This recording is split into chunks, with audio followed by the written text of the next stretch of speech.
যেই ফ্যাসিবাদ বাংলার সীমান্ত থেকে বিতাড়িত করা হয়েছে, সেই ফ্যাসিবাদ এবং তার কোন দোসর বাংলার ক্ষমতার মসনদে আর আসতে পারবে না ইনশাআল্লাহ।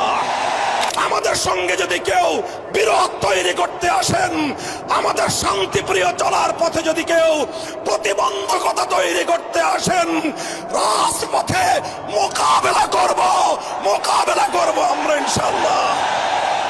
এই প্রস্তুত থাকবেন তো? জীবন দিতে হলে জীবন দেব, রক্ত দিতে হলে রক্ত দেব। দেশ এবং জাতির প্রশ্নে কারো কাছে মাথা নত করব না। আজও যারা স্বপ্ন দেখছে বিদেশি প্রভুদেরকে খুশি করে আবার ক্ষমতার মসনদে আসবে, তাদেরকে বলতে চাই, বাংলাদেশের মানুষ আজ ঐক্যবদ্ধ। বাংলার মানুষ আজ রাজপথে অবস্থান নিয়েছে। আমরা রাজপথে নেমেছি জুলাই সনদ বাস্তবায়নের গণভোটে বাক্সকে বিজয়ী করার মধ্য দিয়ে আগামীর বৈষম্যহীন ফ্যাসিবাদ মুক্ত বাংলার ভিত আমরা তৈরি করব ইনশাআল্লাহ। ইন্টারিম সরকার, ইতিহাস আপনাদেরকেও ক্ষমা করবে না। ইতিহাস কাউকে ক্ষমা করে না।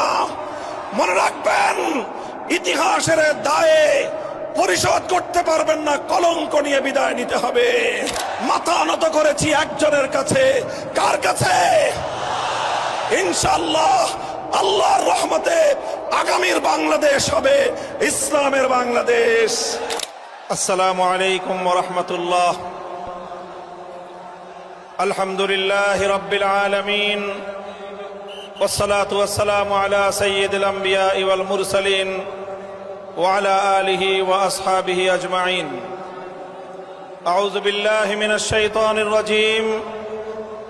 بسم الله